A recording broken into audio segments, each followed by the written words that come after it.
Hi, this is Katapult for Katapult Gaming, and in this episode, we're going to be looking at the Diablo 4 item systems for Season 4. Season 4 introduces a lot of really cool systems for upgrading your equipment, and also retains some of the systems from the prior seasons. So in this episode, we're going to be looking at the best ways you can use to select your items and upgrade them. The first part, and this has been similar from the beginning, you have different tiers of item and also different qualities of items. So just as before, you have the regular tier 1 and 2 drops, tier 3 drops, which are the sacred, and tier 4 drops, which are the ancestral. And you also have different qualities. It can be either a normal item, magic, rare, legendary, unique, and you also have Uber uniques, which I haven't been fortunate enough to get in this season, but I do have some on my other characters from prior seasons. What really changed a lot this season, though, is if we look at the different affixes you can get. So with a normal item, you get no affixes. All you get is the damage if it's a weapon, or armor if it's an armor, and kind of the very basic items on it. If you look at a magic ring, this is where you start getting your first affix. In this case, we get 46 intelligence. With a rare, you can get 2 affixes, legendary gets 3, and unique gets 5. So this is a big change, especially on the legendaries now. And the rare and legendaries are getting a lot less affixes than you used to get in prior seasons. But there's a lot of really good reasons why, and at the end, you're probably coming up ahead of what you were before. So first of all, they've simplified the affixes tremendously. You used to have a lot of really weird ones out there. Now they're very easy to understand and very straightforward to use. They've reduced the quantity, but they've increased the effect that each one of them has. And the other thing is, we'll be looking here on how you can actually add some of these affixes. So as you're doing the Hell Tides this season, you will be getting the different recipes that look like this, and each of them will be able to be used in a new tempering system that we're going to be seeing right next. So if you get one of those recipes, you can right-click it to learn it if you haven't learned it already, and in this case these are just duplicates that I got, so my character already knew all of those recipes, so nothing new to be learned there. And so when you get an item, some of the first things that you may want to look into, one system is the ancient item, which has been there for a long time, and basically this allows you to reroll one of the affixes. Now, this cannot be used on normal or magic items, but you could use it on either rare or legendary items. Now, for the most part, rares are completely disposable this season. You might use them a little bit in the first couple of levels, but as soon as you start getting legendaries, probably you'll be using legendaries for the rest of the game. So what we're going to do here is put one of the legendaries, and you'll see they've added a button with view possible affixes. And what you'll notice is each of these slots have different possibilities. And that's why you'll kind of notice some patterns as you drop items where, that first stat here for a weapon really isn't of much use. I mean, you have the 20 to 30% damage, which for some classes can be really good. Other classes, you're going to want the max life to be able to stay alive better, but it doesn't give you a lot of flexibility. So if you were to click enchant, you would get one of these random affixes over here, and doesn't give you a lot of options. If you look at the second one, here you have a lot more options for this second slot, and this third slot here doesn't have a whole lot either. And that depends a lot on the type of item that you have. Weapons have certain possibilities, and if I were to put this pair of boots over here, for example, you'll see the first slot for a boot has quite a lot of options. second one quite a lot more, and third one a pretty decent list. So each grouping of item or each item slot has different affixes that you can get in each of the 3 affix slots. And so it's really good to take a look at what are the possible affixes to see if you can even get something better than what you currently have. For the imprinting the aspects, so basically if you put an item here and you had in your Codex of Power, you can take a look. So in this case here I have the hulking, for example, and I have to see where they put it. Yep, so the hulking aspect over here. So we could see that in this case, I already had the maximum one, and so there's no point to put that one up already. But let's see if we can find one. Yeah, so in this case here, we'll see that the bonus I had was 61%. And the one I have at my Codex is now maximum, so I can imprint it for 300k. And that's going to make my gloves a little bit better than they were before. And so that's a really great feature that they did for a lot of reasons. But basically, once you have a Codex or a bonus in your Codex, you don't have to keep finding duplicates of it all the time. You can just level up your Codex and then you are good. All you have to do is once in a while checkup to see if you have any bonuses that are better than the ones you have applied on your items, or if you're up to date on all of them. And in this case, I think, let's see if Ardent Bones. Yep, so let's see. For now, I am up to date on all of my aspects. And if you press U to go here and go into your collections, we'll see in the Codex of Power, you can see all of the affixes that you've received. You can use spacebar to mark some as favorites if you'd like. That helps find them quicker. I'll have to update that list because that was... last time I did it was with the original recommendations from Maxroll on which aspects to use. They've done a lot of the updates to their guides, so I'll have to go in and update that. But that is a really good feature to have, because if you see over here, you'll get the ones that are bookmarked to appear on top, so you don't have to go through the entire list. Now, one thing that kind of annoys me is how you have some that are aspect of, and then some are like Juggernaut's aspect or simulation aspect.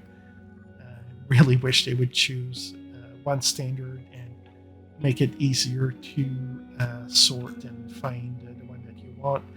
So if you are looking for Juggernaut, for example, you might have to look to aspect of, it's not over here, so then you have to say, oh, okay, it's actually starting with the word Juggernaut and not having it at the end over here. So one little trip to finding your aspects.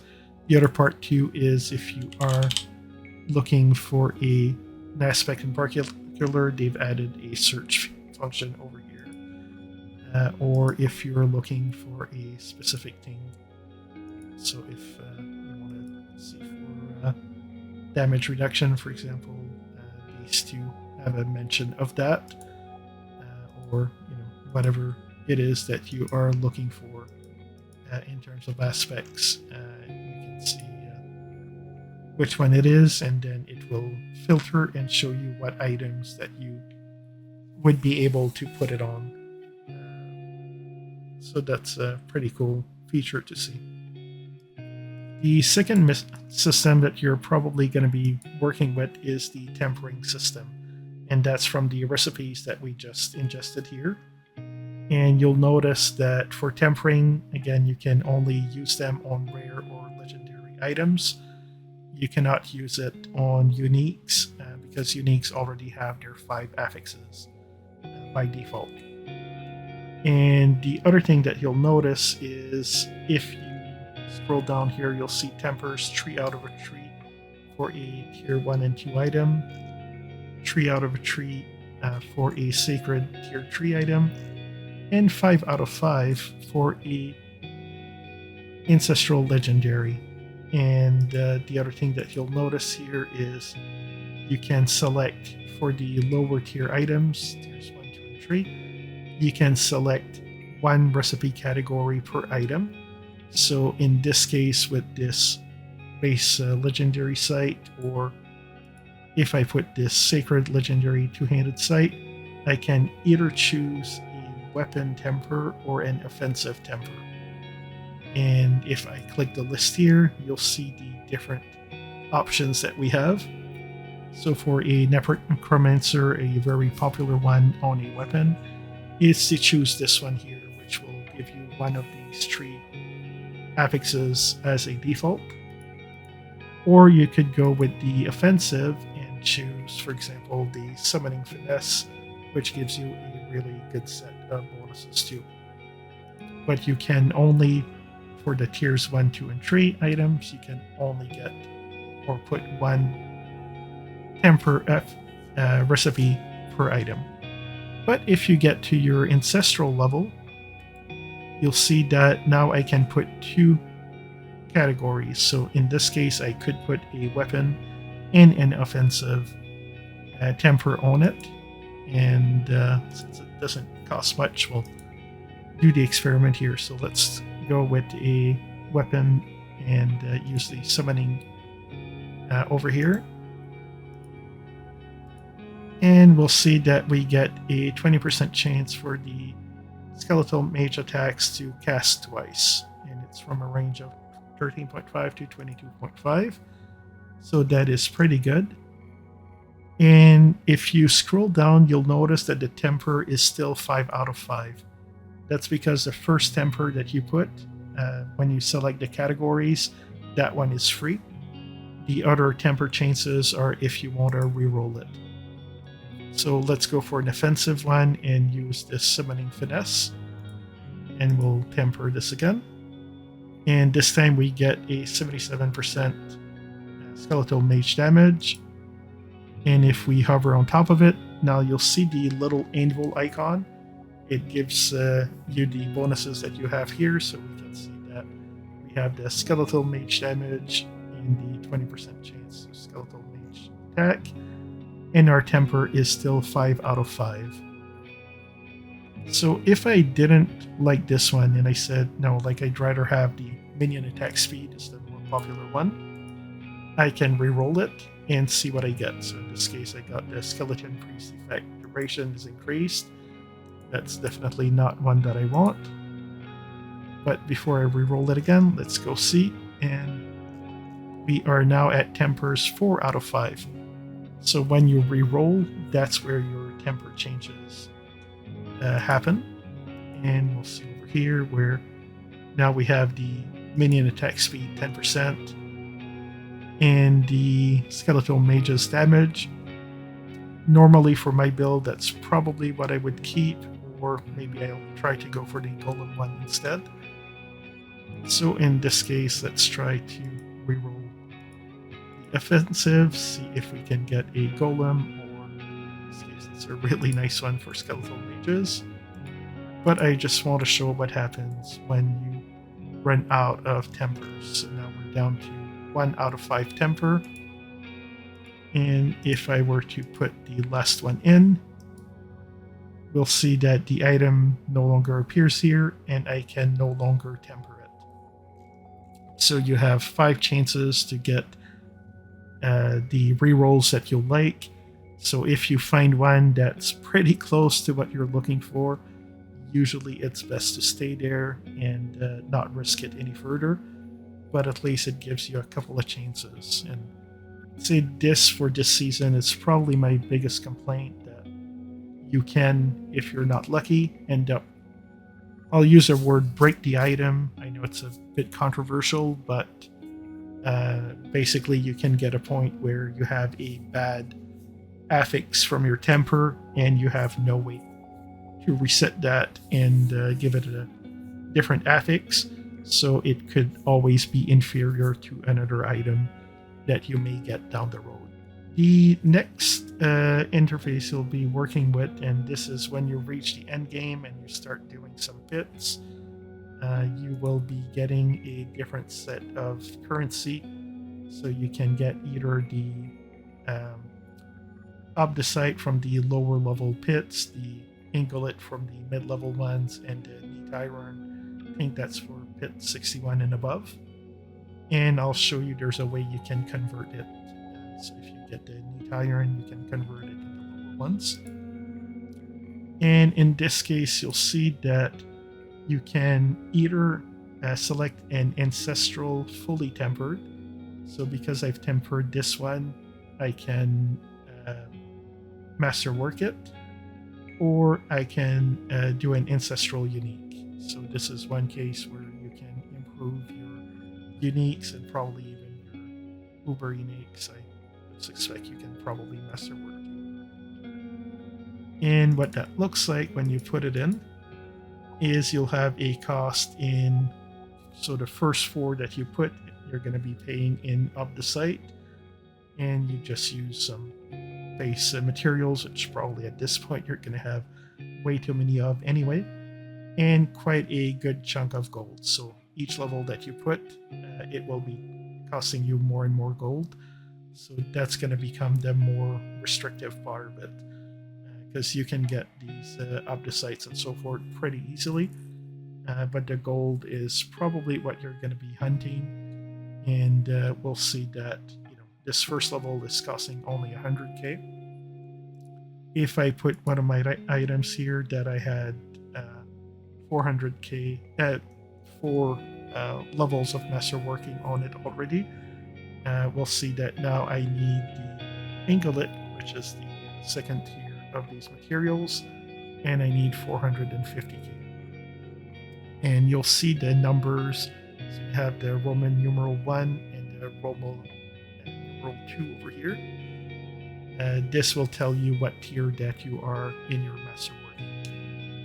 And so if I put my weapon over here, so basically it has the 4 of tier 2, meaning that this is a 8 out of 12 on the Masterworking, and you can see it on top there.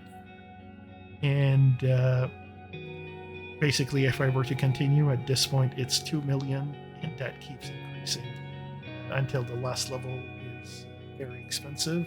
And if you were to Masterwork all of your items, you're talking about over $1 billion. So that's presuming you don't reset any of it.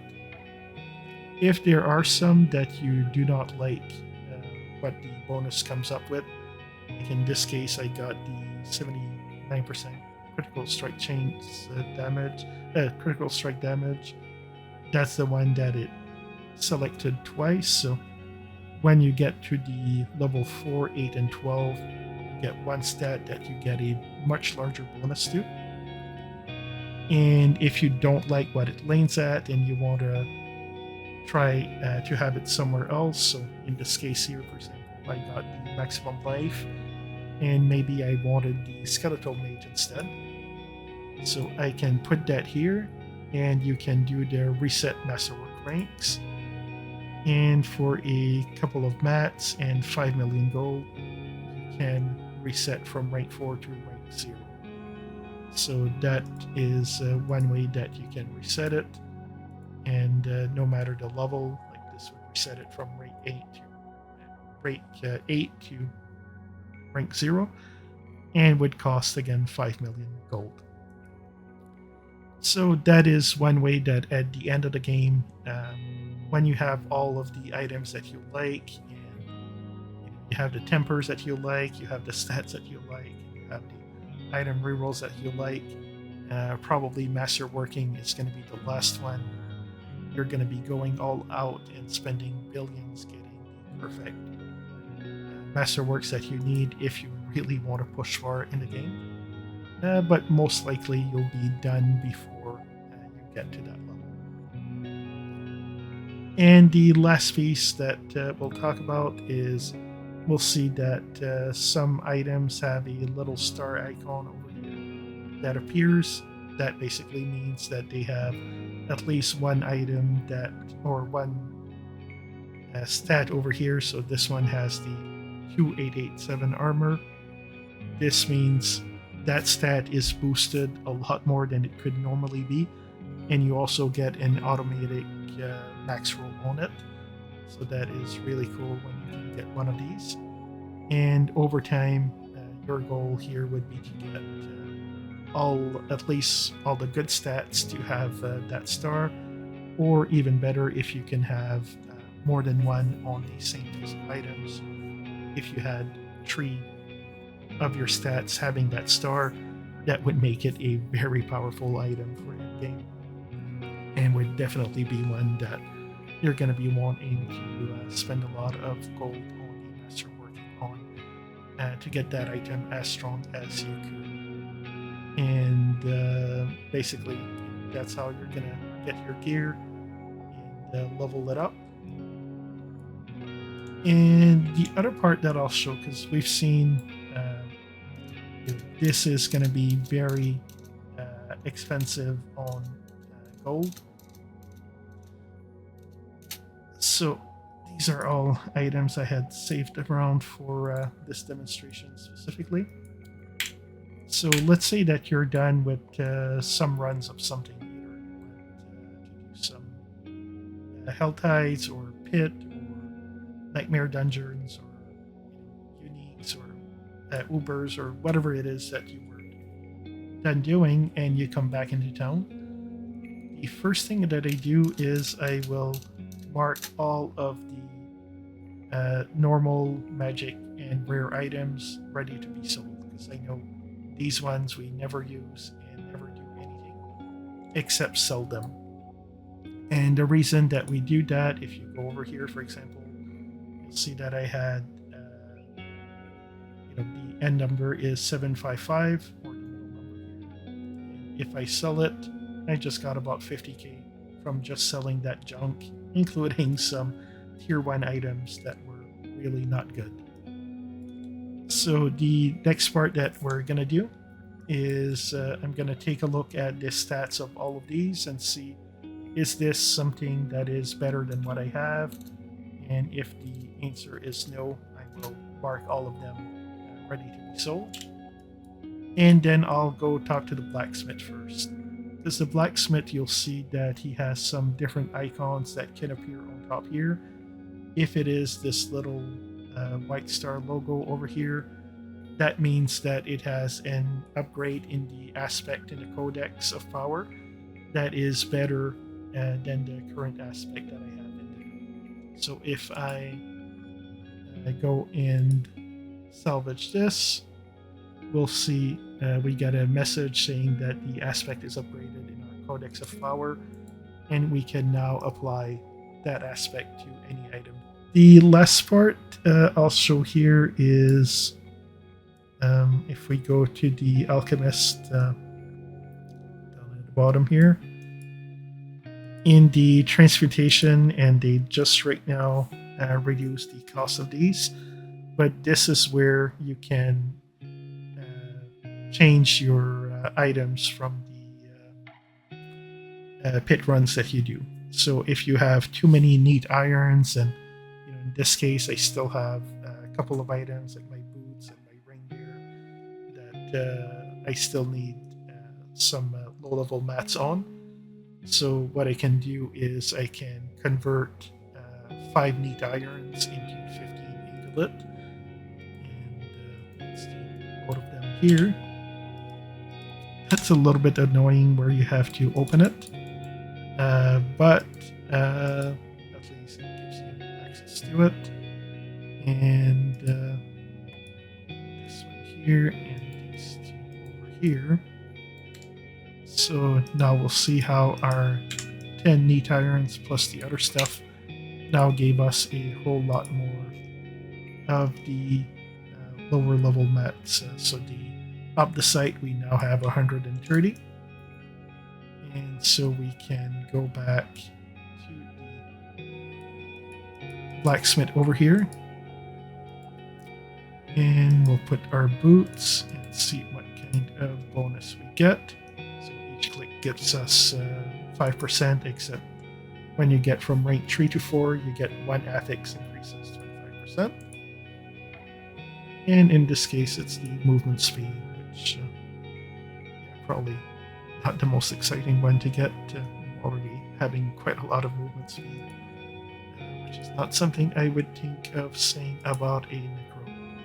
But we'll be working on the ring as the next one here, and I'll be a little bit more pit runs to get the level 4 on this one. So if you're wondering what kind of or what level of pit runs to do, if we go to Cigar over here, if you talk to the obelisk, you'll see that the different tiers will give you different tiers of materials. So, level 1 gives you the obdacite, and then at 31 you get anglet, and then at 61 you start getting neat iron. And you're always better off to use and to go for the highest level that you are able to complete without issues. So, and the main reason is, again, you can, after you're done, come to the alchemist and transfer them over here. So, let's say that you would be strong enough to do to get 25 neat iron in a run.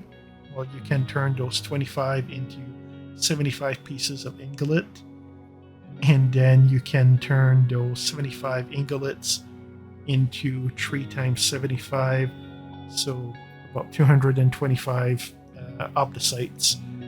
So basically, in one run, you could have 25 neat irons, or 75 ingolite, or 225 obdacite. So really, that gives you the most flexibility if you're able to do the higher level floors. That gets you the neat iron, and then whatever you need to upgrade, all you have to do is get the gold and you'll be able to upgrade it and get that maximum flexibility there.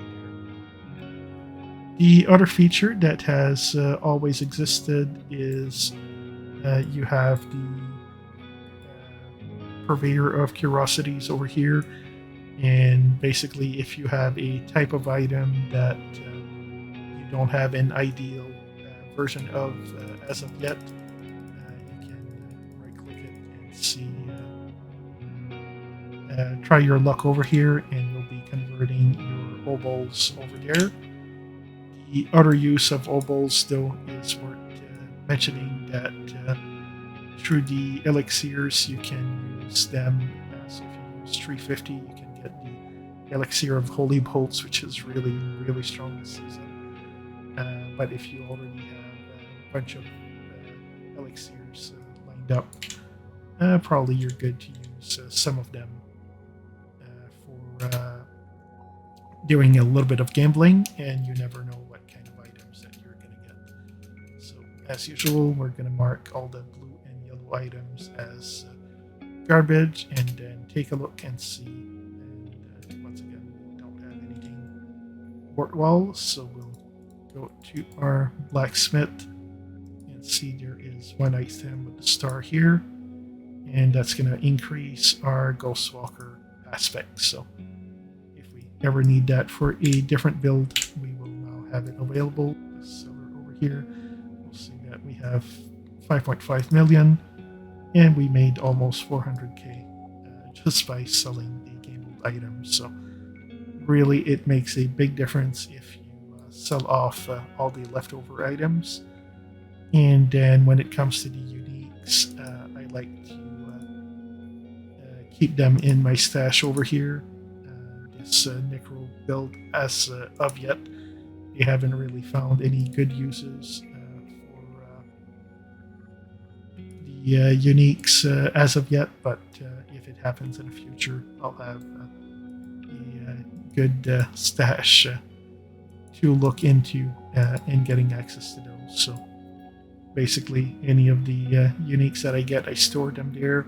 or if there's anything here that seems interesting. Like in this case, I have the special bonus on the damage reduction. Not sure if at some point I'll be building a different class where this can come in handy, but since this is a rare stat and I'm getting the extra bonus on it, I figured I probably should save it in case it comes handy down the road. But other than that, I'm just saving the uniques and selling and getting rid of all of the rest. So thank you for watching the video. If you have any questions, comments, suggestions, please leave them in the comment box. If you'd like me to do more of these different videos, please let me know. It's quite a lot of fun to do. And hopefully we'll be seeing each other soon. Have a great day, and I'll see you next time.